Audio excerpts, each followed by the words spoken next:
بسم الله وعشر كياني سيدادات اكو سابسنا دروستين امتحانها هيدا عافيمادك inkasta oo cudurrada wadnaha ku dhaca aynu diiradda saari doono duruusta soo socota laakiin waxaan gelinay midkan dhextaalka ah ku saabsan viruska baan marka ka hadlayna viruska wuxuu waa waxa la dhihi kara way nool yihiin ee ugu yar wax ka yar ma jiraan inta maanta la ogyahay waxa nool ee ugu weyna wax nool ka ugu weyna waxa la yiraahdaa blue whale ama nibirida buluuga ah nibiri baynu dhahan Soomaalida Soomaha xuudka ama whale-ka waa wax badda galo oo aad u weyn markaas ugu weyn gaar ahaan mid blue la yiraahdo blue whale virusku marka waa ka ugu yar viruska naftiisu islaama eko way kala waawan yihiin qaar aad u yar iyo qaar meel dhaxaad iyo waxba way leeyihiin laakiin ilaa la adeegsado bahalka la yiraahdo electron microscope oo la arkayana ma jiro oo weyneynaya milyan jeer weyneynaya isagu marka virusku saanu uu tira badan yahay keligii wax ma qabsan karo maxaa jira mitochondrial energy-giina male warshadiina male muxuu ka kooban yahay wuxuu ka kooban yahay waxa loo yaqaano genome waa magac la isku dhaho DNA bay dadku yaqaaniin oo hadda DNA baa laga qaaday marka caruurta dadkani ma isdhaleen iyo marka la leeyahay aad baa loo yaqaanaa DNA marka DNA iyo mid DNA-da ka farcanta oo RNA la yiraahdo labadaas virusyadu labadaas bay yihiin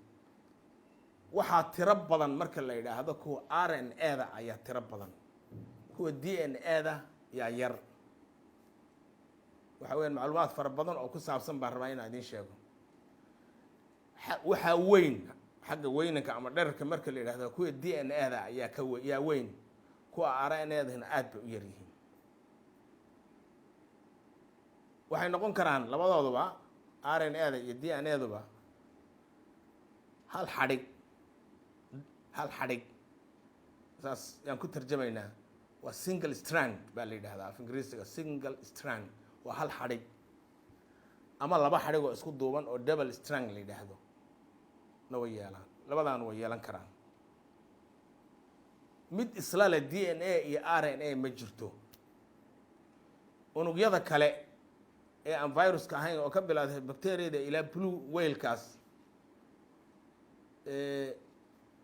unug kasta ay wuxuu isla leeyahay labadoodu isla leeyahay DNA iyo RNA labadaba uu leeyahay RNA-du waa saddex waliba messenger RNA transfer RNA iyo ribosome RNA saddex way waa warshad dhan oo samaysa wax way sida warshadaha maaragtay la yaqaano oo kale leeyihiin waxaana RNA ay ka farcantaa asalkeeda DNA bay ka farcantaa DNA baa dhashay marka virusyadantadu ama tanay wataan ama tanay wataan maxaa kaloo ay wataan waxay wataan wax yar oo iyaga ku wareegsan oo ah proteins kii ay ka qaateen unugii ugu dambeeyey ay dileen unugii ugu dambeeyey protein ay ka samaysteen iyo DNA-da ama RNA-da intaas bas uu ka samaysan yahay marka isagu marka wax ma qabsan karo laakiin wuxuu sameynaa ma taqaanin wuxuu sameynayaa qofka markii uu soo galo unugga wuxuu leeyahay proteinkan ku wareegsan yaa wuxuu wataa code buu wataa sida furayaasha maaragtan hoteelada hadda hoteeladan lagu siinayo furaha hadda hoteelada soo fura laguma siiyo oo ma galo code buu leeyahay code-kaasoo kale ayaa wuxuu ilaahay ugu rakibay proteinkan isaga ku wareegsan DNA-diisa ama RNA-diisa ku wareegsan code-kaasoo kale uu leeyahay oo protein ah code-kaas yaa wuxuu ku furanayaa unug koodkii isaga furayay leh receptoraa la yidhaha marka koodadkan receptors baa la yidhaha virus kasta oo cudur keenaay wuxuu gaar u leeyahay unugyo gaar ah oo jidhkeenna ka mid ah qaar neef mareenka bes ay ku dhacaan marka neef mareenka waxa weeyaa koodkooda wata neef mareenka bes ay ku dhacayaan qaar maskaxda ay ku dhacayaan qaar beerkay iska leeyihiin qaar maqaarkay iska leeyihiin qaarba meel bay iska leeyihiin marka mid walba meeshuu isagu furanayay yaa brotiinka ugu dhigan marka taa inaad fahamtaan iyadan muhiim waaye baaladu waxay ka samaysan yihiin d n a ama r n a iyo brotiinkaa ku wareegsan oo wata koodkaas lagu soo galayo unuga la rabo in goordhow lagu noolaado oo lagu bato marka dambena cudurka iyo dhimashada keenaya lagu galo weyo taa intaasaan uga baxayna noocyada uu leeyahay noocyadiisu aad iyo u tiro badan yihiin tiradiisana waxaa ma sheegna waa waxa ilaahay abuuray ee naqaano ee maanta la leeyahay way nool yihiin ka ugu tirada badan waayo laakiin inta nooc uu yahay waxaa weeyaan waa ilaa 2288 nooc oo bacteria oo virus ayaa jirta laakiin guud ahaan marka la eego qoloba meel ayay u badan tahay qaar maskaxda ay ku dhacaan qaar saasaan idiin sheegay weeye waxba hadda magacyadooda in la sheegay iyo waxba yani waqti uma baahan in waqti la geliyo maaha waxaan sheegaynaa markii ay unuga soo galaan oo ay ku soo galaan koodkaas unugaas inuu yahay mid koodkaas ay wataan leh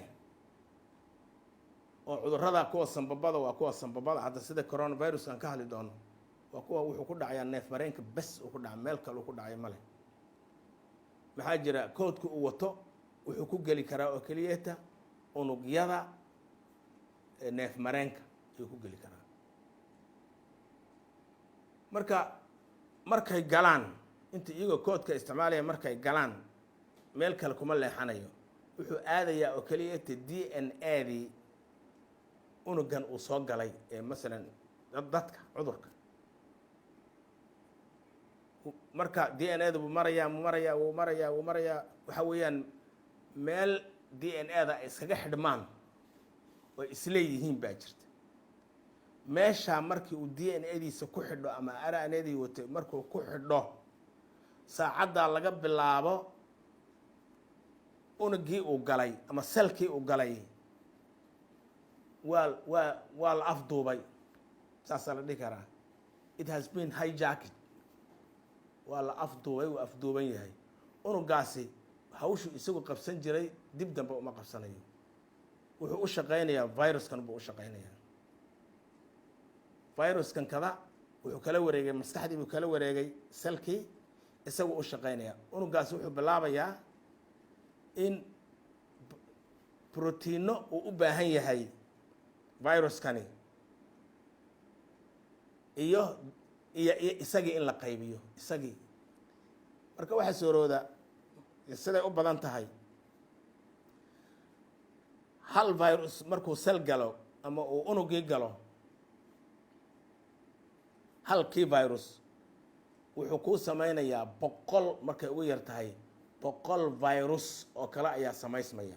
selkina wuu qarxanaya markaa uu dhimanaya selkii la galay maxaa jira energy-gu isticmaalayay iyo waxa la wixiisii warshadiisii iyo energy-giisii waxa dhan waa lala wareegay viruskan in la qaybiyo yaa loo wareejiyay hawsha oo idil marka waxaa imanaya selkii oo dhinta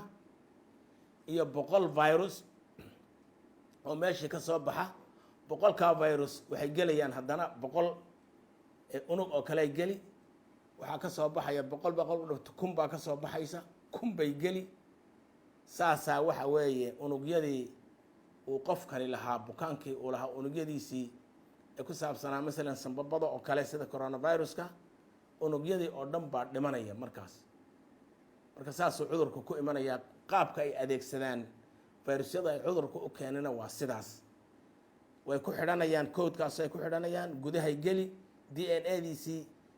unugii ay galeen d n e sidii ayay geli kadibna iyagaa ku shaqaysanaya selkii wuu dhiman natiijadan waxaa la soo saarayaa 100 markay ugu yar tahay oo virus oo cusub halkii 100 buu noqonayaa 100 kale ay sii geli saas ayuu cudurku ku imanaya marka taasina waxa weeyaan waa maraaxisha uu mara ayay ka mid tahay insha allah halkaasaan kasii anba qaadaynaa casharkeena intaasuu ka egyahay wasala allahu wasalam calaa sayidina maxamed wacala alihi wasaxbi wasalam